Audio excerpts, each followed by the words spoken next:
صرف شام با الوهیت. هوآپونوپونوی امروزی شده فرایندی از توبه، بخشایش و تحول است و در آن از عشق درخواست می شود که انرژی های سمی را با وجود خودش خنثی کند. عشق این کار را با جریان یافتن در ذهن انجام می دهد و آغاز آن از ذهن روحانی یا همان خود برتر است. سپس این جریان به سوی ذهن هوشمند و خودآگاه ادامه پیدا می کند و آن را نیز از انرژی های تفکر رها می سازد. نهایتاً به ذهن احساسی یا همان ناخودآگاه می رسد. افکار را از احساسات سمی پاک و آنها را از خودش آکنده می نماید. دکتر ایهالیا کالاهولن. بیش از 70 تن به مهمانی خصوصی شام دکتر هولن و من آمدند. اصلا نمیدانستم که این معلم عجیب و غریب تا این اندازه طرفدار دارد. با هواپیما از آلاسکا، نیویورک و سایر مناطق به آستین آمده بودند. برخی از اوکلاهوما رانندگی کرده بودند. اصلا نمیتوانستم بفهمم که چرا آمده بودند. بعضی کنجکاو بودند، عده‌ای هم به کتاب‌های من نظیر عامل جذب علاقه داشتند و می‌خواستند گام بعدی را با من بپیمایند. هنوز هم نمی‌دانستم که چه باید بگویم. اصلاً نمی‌دانستم که از کجا باید شروع نمایم، ولی به نظر می‌رسید که دکتر هولن هیچ مشکلی با این وقایع ندارد. سر یکی از میزها شامش را خورد و دور و بری‌هایش به هر کلامی که از دهنش در می‌آمد به دقت گوش می‌دادند. آنچه که در پی می آید شرح ماجرا از زبان یکی از دوستانم به نام سیدنی کشمن است. شنبه 25 فوریه 2006 بود. به مرکز شهر آستین رفتم تا به سخنان دکتر هولن گوش دهم. هنگام شام در کنارش نشسته بودم. پیامش این است که 100% مسئولیت پذیر باشید. متوجه برخی تغییرات اساسی در انرژی شدم. بانویی که بر سر میز ما بود دائما بر سر مردی غر میزد که چرا وقتی دچار حمله آسم شده بود به بیمارستان زنگ نزده بود. دکتر هولن درنگی کرد و گفت: به شخص شما علاقه دارم و شنیدم که میگفتید اگر آب بیشتری بنوشید به بهبودی از آسم کمک خواهد کرد. انرژی آن زن بلافاصله از سرزنش به سوی قدردانی گرایش یافت. از مشاهده اینم خیلی هیجان زده شدم، چون قبل از آن در دلم میگفتم تقصیر خودش است و مایلم از کسانی که غر میزنند دور شوم. ولی کاری که دکتر هولن کرد این بود که انرژی منفی را گرفت و آن را کاملا به انرژی مثبت و دوست داشتنی تبدیل نمود. سپس بطری آبم را از کیفم در آوردم و با اشاره به آب هتل به دکتر هولن گفتم آب اینجا چندان تعریفی ندارد. دکتر هولن هم در جواب به من گفت آیا میدانی که همین الان چه کردی؟ وقتی این را گفت فوراً دریافتم که من هم ارتعاش منفی به آب دادم. عجب، باز هم. به خاطر اینکه نسبت به کاری که کرده بودم آگاه شدم تشکر نمودم. در واقع به من گفت که همواره در حال پاکسازی خودش می باشد و وقتی هم که آن بانو بر سر آن مرد غر می زد دکتر هولن از خودش می پرسد چه چیزی در من جریان دارد که باعث بروز این مسئله در او شده است. چگونه می توانم 100% مسئولیت پذیر باشم؟ او انرژی خودش را به سوی الوهیت فرستاد و گفت متشکرم، دوستت دارم، متاسفم و شنیدم که الوهیت می گوید به او بگو بیشتر آب بنوشد. همچنین به من اظهار داشت که میدانم چگونه باید پاکسازی کنم تا او به آنچه که لازم دارد برسد و من نیز به آنچه که لازم دارم برسم. او با خدا حرف میزند، خدا هم جوابش را میدهد. اگر من هم پاک شوم دیگران را همانطور میبینم که خدا آنها را میبیند. از دکتر هولن پرسیدم که آیا امکان دارد وقتی به من بدهد تا او را به طور خصوصی ببینم و او در پاسخ اظهار داشت نه، چون الوهیت میگوید که تو از یک آگاهی درونی برخورداری. این تایید زیبایی بود که شنیدم. در هر حال آنچه که امشب فرا گرفتم این است: شاهد بودم دکتر هولن چگونه انرژی آن بانو را از سرزنش به شوک‌گذاری تغییر داد. دوم، دریافتم که در مورد آن بانو و آن آب چگونه قضاوت می‌کنم. سوم، نظامی را که او برای پاکسازی خودش استفاده می‌کند درک نمودم. این نظام می‌تواند برای همه ما بسیار قدرتمند باشد. و چهارم اینکه بیشتر به یاد داشته باشم بگویم متشکرم و دوستت دارم. سخنانم را بر سر میز شام اینطور آغاز کردم که چگونه خبردار شدم که درمانگر مرموزی تمام بیماران بستری در بخش روانی یک بیمارستان را شفا داده است. توجه همگان به موضوع جلب شد. از آنجایی که دکتر هلند و من قصد داشتیم کم و بیش مثل سقراط و افلاطون بحث آزاد صورت بگیرد، از افراد خواستم که سوالات خود را بپرسند. فقط فرقش این بود که من چندان شباهتی به افلاطون نداشتم. دکتر هلند سخنانش را اینطور شروع نمود: مردم سوالاتی نظیر اینها را میپرسند که خب باورها چه میشوند؟ احساسات چطور؟ و اموری از این دست. من با اینها کاری ندارم. با مزخرفات مربوط به چگونه کاری ندارم. ولی از آنجا که به هر حال چنین پرسش‌هایی را طرح خواهید نمود، مجبورم در این باره نیز کاری بکنم. مثل این است که دستم را به سوی چیز سوزانی ببرم و به محض احساس سوزش آن را پس بکشم. لذا وقتی مسئله پیش می آید و حتی قبل از وقوع آن، من دستم را عقب کشیدم. درست مثل قبل از ورودم به این تالار. این تالار مقدس است. قبل از اینکه وارد آن شوم با آن حرف زدم. از او نامش را پرسیدم چون نامی دارد. سپس به او گفتم آیا اشکالی ندارد وارد گردم؟ تالار پاسخ داد اشکالی ندارد، می توانی بیایی. ولی حالا فرض نماییم که تالار گفته باشد نه، تو هم از جنس همان ببخشید عوضی هایی هستی. در آن صورت نگاهی به خودم می انداختم و هر کاری را که لازم بود انجام می دادم تا وقتی وارد می شوم همان عبارت قدیمی را که به پزشکان می گویند بشنوم: خودت را شفا بده. بنابراین مایلم مطمئن باشم که شفا یافتم و حداقل برای لحظه‌ای بی مشکل هستم. سخنانش را قطع کردم تا بقیه حضار را نیز آماده کنم. می‌خواستم همه بدانند که دکتر هلند کیست و ما چرا در آنجا جمع شده ایم. کارهایمان فی‌البداهه و شکل نگرفته بودند. از همگان خواستم که راحت باشند و ذهن خود را باز نمایند. وقتی در برابر دکتر هلند هستید هرگز نمیتوانید حدس بزنید که او چه میگوید یا چه خواهد کرد. از جمع پرسید که چرا کسی به سرطان سینه مبتلا می شود؟ هیچ کس جوابی نداشت. خودش هم همینطور. خاطر نشان ساخت که در هر لحظه میلیون ها واحد اطلاعات در اطراف ما شناورند و ما در هر لحظه شاید حداکثر از 20 واحد آگاه باشیم. این موضوعی بود که او به کرات به سراغش می رفت. اساره پیامش هم این بود: هیچ سرنخی نداریم. وی توضیح داد: علم با قطعیت نمی‌داند که در زندگی ما چه می‌گذرد. حتی ریاضیات هم به دلیل وجود صفر ابهام دارد. چارلز سیف در انتهای کتابش به نام صفر زندگی نامه یک ایده خطرناک نتیجه می‌گیرد که تمام آنچه که دانشمندان می‌دانند این است که جهان از هیچ پدید آمده و به سوی همان هیچی که از آن آمده باز خواهد گشت. دنیا از صفر شروع و به همان ختم می‌گردد. دکتر هلند در ادامه گفت: بنابراین دنیای ذهن خودم را به سوی صفر برگرداندم. هیچ داده‌ای بر روی آن وجود ندارد. لابد شنیده اید که نام‌های مختلفی بر آن می‌گذارند. خلأ، خالی یا خالص فرقی نمی‌کند که آن را چه می‌نامید. ذهن من الان به صفر بازگشته است. هر اتفاقی هم که بیفتد و حتی اگر از آن آگاه نباشم، فرایندی که آن را به زودی شرح خواهم داد دائما و پیوسته مرا به سوی صفر باز می‌گرداند و لذا می‌توانم در صفر باشم. هرچند که می‌توانستم در چهره اکثر افراد حالتی از هوشیاری را ببینم، ولی برای عده‌ای نیز همچون من هنوز قضیه روشن نشده بود. خوشبختانه دکتر هلند باز هم سخنانش را ادامه داد و گفت: فقط وقتی ذهنتان در صفر باشد چیزی در آن خلق می‌گردد و این پدیده همانی است که به آن شهود می‌گویند. در زبان مردم هاوایی چنین شهودی را ها می‌نامند. اگر گذرتان به هاوایی افتاد بدانید که ها به معنای شهود است.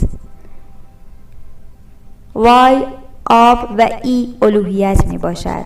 هاوایی یعنی نفس و آب الهی و نام هاوایی از اینجا آمده است. لذا به کار بردن کلمه هاوایی خود نوعی پاکسازی است. هر جا که باشم دور و برم را بررسی می کنم. مثلا اگر وارد اتاقی می شوم می پرسم چه چیزی در اینجا هست که از آن خبر ندارم و باید آن را پاکسازی کنم. گاهی اوقات در این باره هیچ نمیدانم و لذا یک فرایند پاکسازی را که هاوایی نام دارد انجام میدهم. به واسطه آن هر گونه داده ای را که لازم داشته باشم و حتی از آن آگاه نباشم به دست میآورم و به سوی صفر بازگردانده میشوم. فقط صفر است که ارزش حضور را دارد. این را هم بدانید که ذهن در هر لحظه فقط میتواند از یکی از دو اربابش اطاعت کند، یا در خدمت هر آنچه که در ذهن میگذرد باشد یا که به خدمتگزاری شهود میپردازد. آن چیزی که غیر از شهود است خاطره نامیده می شود. موضوع داشت جالبتر هم می شد. دکتر هلند از این هم عمیق‌تر شد. تمامی این شهودها از شعور الهی که درون شما وجود دارد سرچشمه می گیرند. بیرون از شما نیستند. نیازی نیست برای کسب آنها به جایی بروید. اصلا هم نباید کسی را بیابید. همین الان در درون شما هستند. مرحله بالاتر را خود برتر می نامند. خیلی هم ساده می باشد. بومیان هاوایی آن را آوماکوا می نامند. آو به معنای در تمام زمانها و مکانها و ماکوا به معنای روح القدس یا خدا است. یعنی بخشی از وجود شما فارغ از زمان و مکان می باشد و دقیقاً می داند که چه خبر است. بعد از آن نوبت به ذهن خودآگاه می رسد. بومیان هاوایی آن را اوهانه می نامند. بعد از آن هم ذهن ناخودآگاه قرار می گیرد که به زبان بومیان اونی هیپیلی گفته می شود.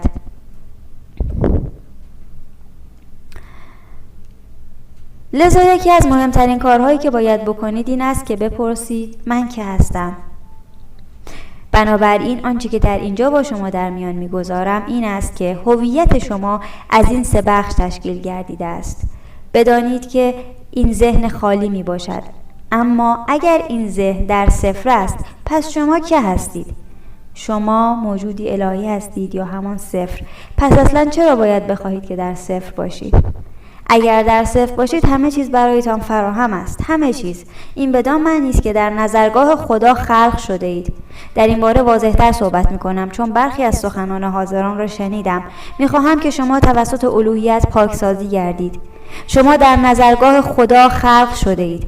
هر یک از جهتی خالی و بی‌نهایت هستید. به محض اینکه بخواهید که دست از آشغال‌های خود بردارید و خالی شوید، شهود وجودتان را پر می‌سازد و از هر قید و بندی رها می‌گردید. حتی نیازی هم ندارید که بدانید رها شده اید و در اکثر مواقع نیز چنین است. اینکه بپرسیم کجا است، من که پاکسازی شدم پس بگویید که در کجا است تا بیشتر کار نمایم بی‌معنی می‌باشد. در اغلب مواقع نخواهید دانست. وقتی ذهن خودآگاه میفهمد که گیر افتاده است بیشتر گیر میافتد. این همان چیزی است که مردم هاوایی آن را کوکای پا مینامند. آیا کسی در میان شما هست که معنی کوکای پا را بداند؟ بله، یعنی یبوست فکری. یکی از حضار پرسید منظورتان این است که اگر در ارتباط با شخصی با چالش روبرو شوم این من هستم و نه او که باید اصلاح گردد؟ دکتر هلند تصریح کرد اگر با کسی چالشی دارید قطعاً با خود او چالش ندارید، بلکه با خاطره‌ای در شما رو می آید و به آن عکس العمل نشان می دهید. این همان چالش شماست، نه ارتباط با آن شخص. با اشخاصی کار کردم که از زن یا شوهر خود متنفر بودند. یک بار بانویی به من گفت در فکر مهاجرت به نیویورک هستم، در آنجا موقعیت بهتری خواهم یافت. پس از آن شنیدم که الوهیت گفت خب او به هر کجا که برود خودش هم با او می رود. دکتر هلند سپس توضیح داد وقتی کسی برای یک جلسه درمانی با او تماس می گیرد او به درون خودش و نه به آن شخصی که تماس گرفته است می نگرد. مثلا اخیراً دختر بانوی 92 ساله به من زنگ زد و گفت چند هفته است که مادرم پادرد شدیدی گرفته است. به هنگامی که او با من حرف می‌زد این سوال را از الوهیت پرسیدم که چه چیزی در من جریان دارد که موجب این درد در آن بانو شده است و بعد هم پرسیدم چگونه می‌توانم این مشکل را در درون خودم اصلاح نمایم. پاسخ این سوالها را دریافتم و بر همان اساس عمل نمودم. البته اصلاح میکنم دختر بانوی 92 ساله احتمالاً 92 باید 22 باشه یا 12 باشه، نمیتونه بیشتر از این باشه، اشتباه نوشته شده. حدود 1 هفته بعد وی دوباره زنگ زد و گفت حال مادرم بهتر شده. البته این بدان معنی نیست که مشکل دیگر بر نخواهد گشت، چون آنچه که به صورت مشکل جلوه می کند اغلب دلایل متعددی دارد، ولی چنانچه لازم باشد من باز هم بر روی خودم و نه او کار خواهم کرد. فرد دیگری راجع به جنگ‌هایی که در کشورهای دیگر واقع می‌گردند پرسید. می‌خواست بداند که آیا در قبال آنها هم مسئول است، یا دقیق‌تر بگوییم می‌خواست بداند که دکتر هلند در چنین مواردی چه می‌کند. دکتر هلند با جملاتی که هیچ ابهامی در آنها نبود اظهار داشت: اوه، من خودم را مسئول می‌دانم، هرچند که هر روز خودم را پاکسازی می‌کنم، ولی نمی‌توانم به الوهیت بگویم که حال که من خودم را پاکسازی می‌نمایم می‌خواهم که تو هم فکری به حال آن مشکل بکنی. فقط خداست که می‌داند چه اتفاقاتی ممکن هستند. من تنها سهم خودم را انجام می‌دهم که به معنی پاکسازی است و به تخلیه بیمارستان‌ها شباهت دارد. الان دیگر در هاوایی هیچ بیمارستانی برای نگهداری از قاتلان روانی وجود ندارد. دیگر نیست. من سهم خودم را به بهترین وجهی که میتوانستم انجام دادم. شاید اگر بیشتر پاکسازی میکردم نتایج حاصل از این بهتر هم میشدند، اما من فقط انسانم و در حد توانم کار مینمایم. پیدا بود که دکتر هلند دیگر خسته شده است و میخواهد جلسه را پایان دهد. برای همگی ما خیلی پربار بود، ولی ماجرا در آن شب به پایان نرسید. صبح فردا به اتفاق دکتر هلند، الیزابت مکال نویسنده کتاب تائوی اسب‌ها و چند تن دیگر به صرف صبحانه مشغول بودم. هرگاه دور و بر دکتر هلند هستم به نوعی آرامش درونی میرسم. شاید حالت صفر را حس میکنم، شاید هم نه، کسی چه میداند. به ناگهان به این فکر افتادم که یک برنامه آخر هفته ای داشته باشیم و اسم آن را هم چیزی شبیه به آخر هفته تجلی خواسته ها بگذاریم. نمیدانم این فکر از کجا به ذهنم رسید، یا حداقل در آن هنگام نمیدانستم. اکنون میدانم که شهودی از جانب الوهیت بود. در حین صرف صبحانه به نظرم فکر خوبی می آمد. سرم با طرح‌ها، مسافرت‌ها، تبلیغات، چالش لاغری و خیلی چیزهای دیگر حسابی شلوغ شده بود. اصلا نیازی به کار دیگر در فهرست وظایفی که باید انجام دهم نداشتم. تصمیم گرفتم صبر کنم و ببینم که آیا این فکر از سرم می‌رود یا نه. نرفت. 3 روز بعد باز هم در سرم بود. دکتر هلند به من گفت که اگر فکری پس از چند بار پاکسازی باز هم بر سر جایش است، باید به آن عمل کنی. لذا ایمیلی را که در دوران کاریم ضعیفتر از همه به حساب می آید نوشتم و آن را برای مشترکانم ارسال نمودم. با کمال حیرت دیدم که شخصی 3 دقیقه پس از ارسال ایمیل تماس گرفت و ثبت نام کرد. لابد در برابر کامپیوترش نشسته بود و منتظر من بود. بقیه ثبت نام ها هم به همین سادگی بود. میخواستم فقط 25 نفر در آنجا حضور یابند. این حدی بود که خودم قائل شده بودم، صرفاً به این دلیل که می‌اندیشیدم صحبت کردن در مقابل 25 نفر برایم آسان‌تر است تا 250 نفر. به علاوه قبلاً چنین همایشی برگزار ننموده بودم و در واقع اصلاً نمی‌دانستم که باید چه کار کنم. شهود و نگرانی‌هایم را به دکتر هلند گفتم. وی گفت توصیه می‌کنم هیچ برنامه‌ای نریزی. در پاسخ گفتم ولی من همیشه از قبل برنامه ریزی می کنم. سخنرانی هایم را پیشاپیش می نویسم. ارائه مطالب را به صورت نرم افزاری انجام می دهم و جزواتی به افراد می دهم. جواب داد ولی اگر یک بار به الوهیت اعتماد کنی حس بهتری خواهی یافت. در این باره هم پاکسازی خواهیم کرد. می دانستم که این را جدی می گوید، چون اکنون این مسئله در زندگی او هم وارد شده و لذا نیازمند پاکسازی است. در اینجا نیز همه چیز به اشتراک گذاشته شده بود. تجربه شما هرگاه که از آن آگاه کردم تجربه من نیز هست و بالعکس. حد اکثر تلاشم را به کار بستم تا برنامه ریزی نکنم. یک بار در برابر ترس‌هایم تسلیم شدم و جزوه‌ای تهیه نمودم تا آن را به همه حضار بدهم، ولی آن را استفاده نکردم و حتی نگاهی هم به آن نینداختم. هیچ کس هم اهمیتی نداد. سخنانم را در آن شب این گونه آغاز نمودم. اصلا نمیدانم که امشب باید چه کار بکنم. همه خندیدند.